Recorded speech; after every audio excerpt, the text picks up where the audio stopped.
as you can see, this is the Llano River. It's in between like Austin maybe and San Antonio, closer to Austin, Fredericksburg area, and it's like normally in a wide canyon, so flooding doesn't really affect it. And then this is the Guadalupe River near Kerrville, Texas, and it's not quite as wide of river, but it's in narrower V-type valleys as opposed to canyons like the Llano. So the flooding is more drastic.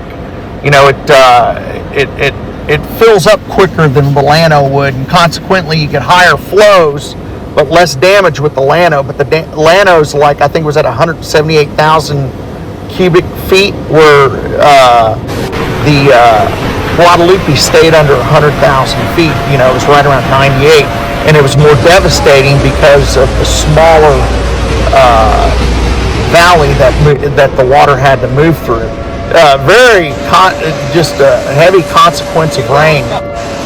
So all in this area is, well, the Guadalupe area, probably about half of it, is in the Edward Aquifers recharge zone. And I live next to the Cibolo Creek.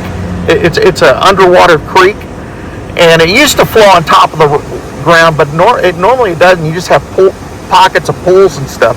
So whenever the recharge zone gets hit with heavy rains like this, or like the Guadalupe River, it has a bunch of feeder creeks that will flow into the Cibolo Creek, and the creek will just miraculously rise up and start flowing as it has since this rain, just because of the aquifer getting full, and then all these feeder creeks feeding into it. So, you know, this is a very consequential rain. You know, I mean, I think the death toll's up to 83 people, and you know, it's just very sad what has happened. And you know, and it's weird. I've lived north of Boerne. I lived on a small farm up there, and sometimes it would be sunny outside and you'd get flooding just because of the tight V-type valleys all through there. You're constantly going up and down when you over these hills when you drive out near Boerne. And so you literally get shut off from the rest of the world by a small amount of rain. So any rain above normal, it's going to have an impact. But this is just amazing. I think this is San Gabriel, maybe. I'm not sure. Oh no, this is up near Kerrville, and it's pronounced Kerrville, not Caryville. Yeah, very. Just a lot. You know, we just don't see a lot of this all the time. You know, we just came out of a drought. So from like up around 281 where the Guadalupe goes under to like Canyon Lake, the route of the Guadalupe River wasn't even flowing in that area. It was flowing around it somehow. I think through the rock underground, and then kind of trickling into the lake with springs and stuff. The lake was down, the creek bed was dry. Here's some people holding on for dear life. Just very, very frightening and sad what had happened to these people that lost children and these people that lost loved ones. But yeah, just all these trees just stuck everywhere. All right, well, check out the rest of the footage. Thanks.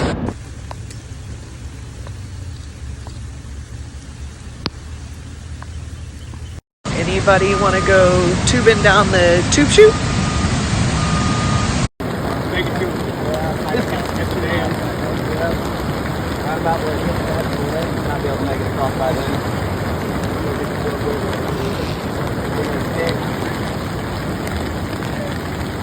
No kidding.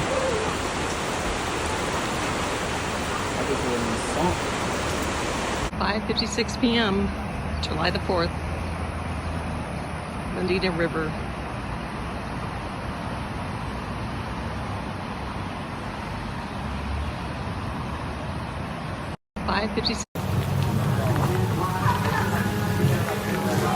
Careful when you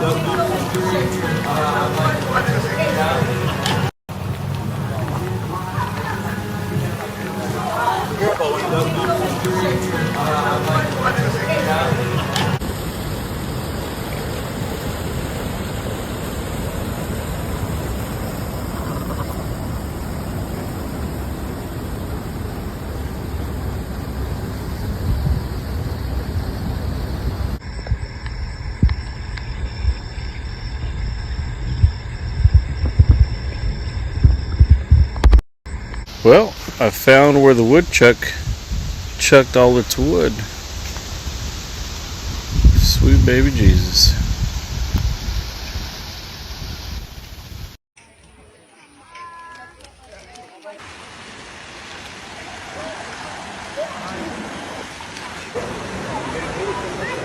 Oh, look.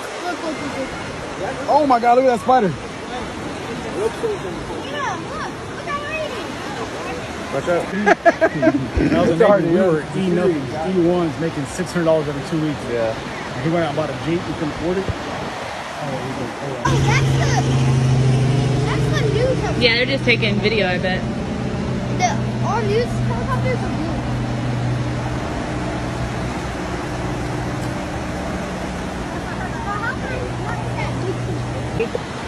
The house.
There it is, right there.